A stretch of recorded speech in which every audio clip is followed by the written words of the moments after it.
Du coup, j'aimerais que tu nous parles un petit peu de ton parcours pour comprendre quand tu as commencé et comment tu as évolué, par quoi tu es passé, etc. Enfin, que tu nous fasses un petit peu ta Ouais. présentation professionnelle.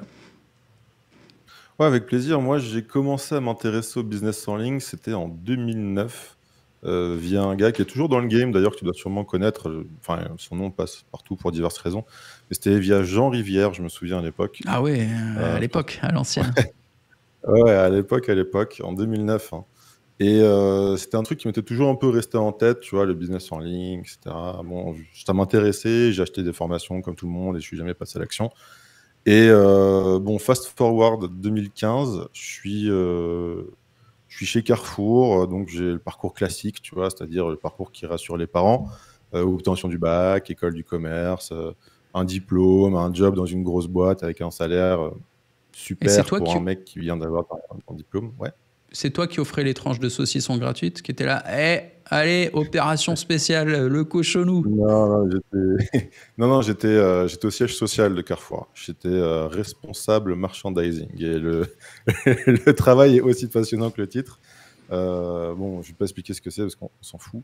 Mais en gros, j'étais au Ok. siège social de chez Carrefour. Je n'étais pas dans un Carrefour Market ou un truc comme ça. Mhm. Et bah, sur le papier, en gros, tu vois, ça faisait un peu rêver. J'avais le profil du gendre idéal. J'avais plus qu'à trouver une super nana, prendre un crédit, acheter une maison, adopter un labrador et on était parti. Mais le truc, c'est que je me sentais pas du tout heureux, comme beaucoup de gens. Hein. Et au départ, je pensais que j'étais un peu un enfant gâté qui chiait un peu sur le sacrifice de ses parents et ça me répugnait un peu de les rendre tristes et tu vois, de vouloir sortir un peu de cette voie. Et donc j'acceptais mon sort et en apparence, ça allait. Hein. J'avais un placard plein de costards, j'avais un ordinateur flambant neuf, j'avais 21 chèques restaurant de 9 euros.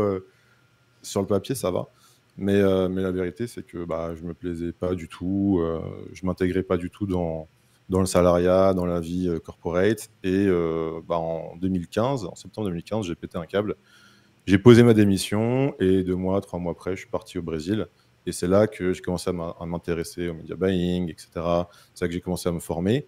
Et bah, c'est là que j'ai trouvé mon premier client avec qui j'ai bossé pendant 2 ans et demi, 3 ans en exclusivité parce que bah, tu sais, c'était mon premier client. Je me suis dit, vas-y, je vais me donner à fond dessus. Je vais bosser qu'avec lui. Je vais donner tout ce que j'ai. Et au début, je faisais juste de la publicité Facebook pour lui. Et puis, de fil en aiguille, en fait, il m'avait mis sur un projet qui était plus une nouvelle boîte qu'une boîte existante. Il avait une boîte d'import-export et il voulait monter une boîte qui était spécialisée dans la revente de véhicules d'occasion brésiliens.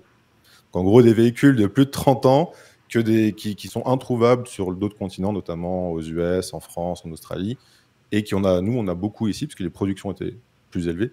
Et donc, du coup, on proposait ces véhicules à l'export. Et c'était une toute nouvelle boîte quand je suis arrivé. Ils n'avaient même pas fait une première vente. Et donc, du coup, j'ai commencé à faire de la publicité pour eux. Et ça se passait Ok. bien. On avait pas mal de demandes de clients. Lui, il n'avait pas trop le temps de gérer ça parce qu'il avait son autre boîte à côté. Et donc, du coup, il m'a demandé si je pouvais onboarder plus de missions. Et au fur et à mesure, je suis un peu devenu CEO de sa boîte, en fait. Je gérais tout de A à Z. Et J'ai développé des partenariats. J'ai recruté des équipes de vendeurs. pourquoi le Brésil? Est-ce que c'est pour les chienasses avec leur gros cul? J'ai essayé de te faire Il y a cracher beaucoup de ton eau, raisons. mais t'es resté calme, tu vois. T'es resté stoïque. Pourquoi C'était le un coup de Brésil? pute. Plusieurs raisons. Non, il n'y a pas de souci. Il y a plusieurs raisons. La raison principale, c'est que quand j'étais en études, on a été forcé, mais bon, moi j'étais ravi, mais on était obligé de faire un semestre à l'étranger.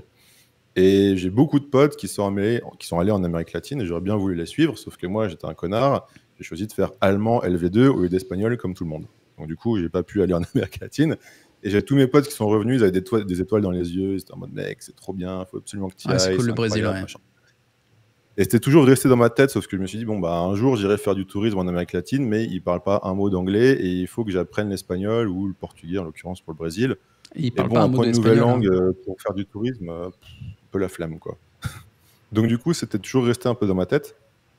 Et en 2015, j'avais une nana qui était brésilienne et elle était en France et on s'entendait bien, etc. Tout se passait bien. Alors, c'était pas la femme de ma vie, mais bon, ça se passait bien.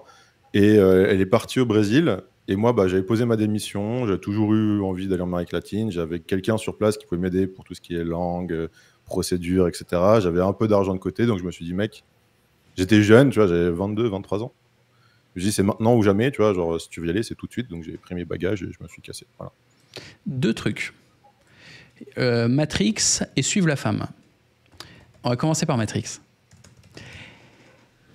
Dans mes interviews avec des entrepreneurs online qui ont eu du succès, il y a souvent cette histoire qui revient. C'est des types qui bossaient dans une grosse boîte ou dans quelque chose d'assez classique, on va dire. Et moi aussi, je viens de là. Hein. Je travaillais à Darty. J'étais vendeur à Darty.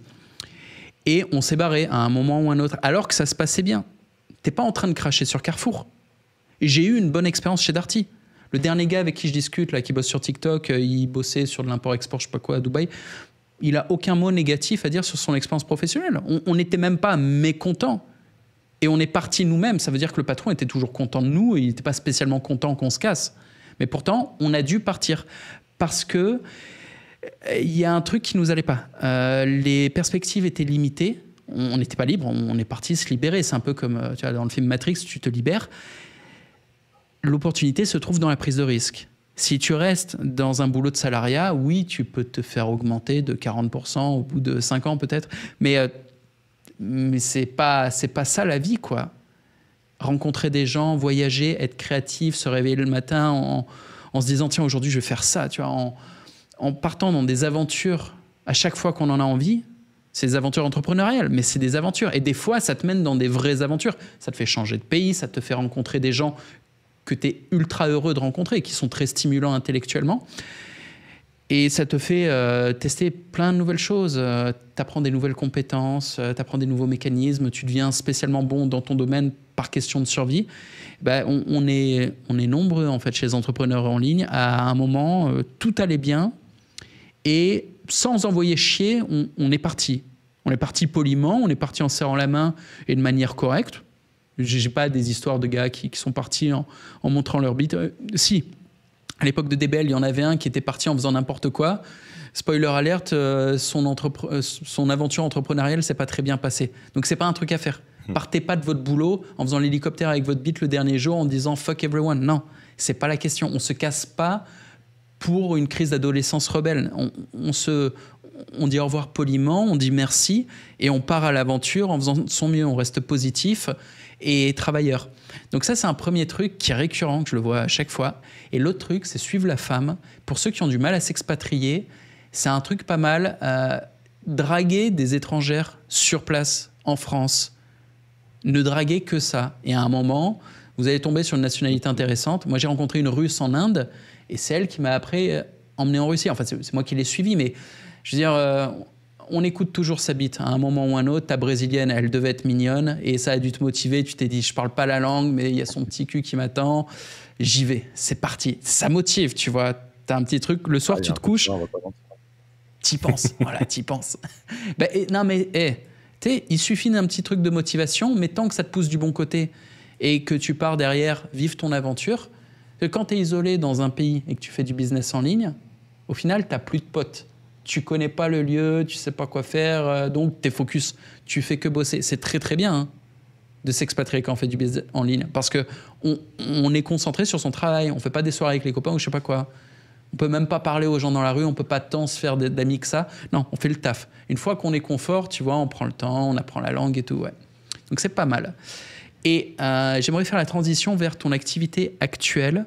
Là, tu m'as parlé de ce que tu as fait quand tu es arrivé au Brésil, mais moi, quand je t'ai connu, tu faisais déjà du media buying pour les autres. Tu en faisais à l'époque pour Tougan.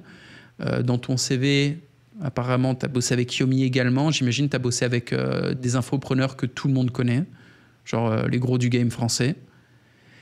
Et ouais, tu le fais plus. Pascal Mav, j'ai bossé avec Adam Swift. Excuse-moi. Non, continue, fais la liste, ça m'intéresse. Bah, je vais pas te faire une liste extrêmement grande parce que des infopreneurs ultra connus, il n'y en a pas des masses. Il y en a aussi pas mal qui aujourd'hui sont plus actifs et que les gens vont peut-être pas connaître. J'ai aussi beaucoup bossé avec des clients brésiliens. J'ai aussi beaucoup bossé avec des clients aux US. J'ai bossé avec des mecs qui sont connus dans leur niche, notamment dropshipping. Mais bon, du coup, leur nom n'est pas connu, mais il y a des produits qu'ils ont vendus que tout le monde a vu passer. Donc ouais, j'ai touché un peu à tout. On avait des clients qui étaient aussi bien des business locaux, des gens qui faisaient du coaching, des gens qui faisaient de l'accompagnement, du high ticket, du low ticket, de l'infoproduit, de la vente de services. J'ai eu des cliniques de beauté, de chirurgie esthétique en client, Donc j'ai eu un peu tout.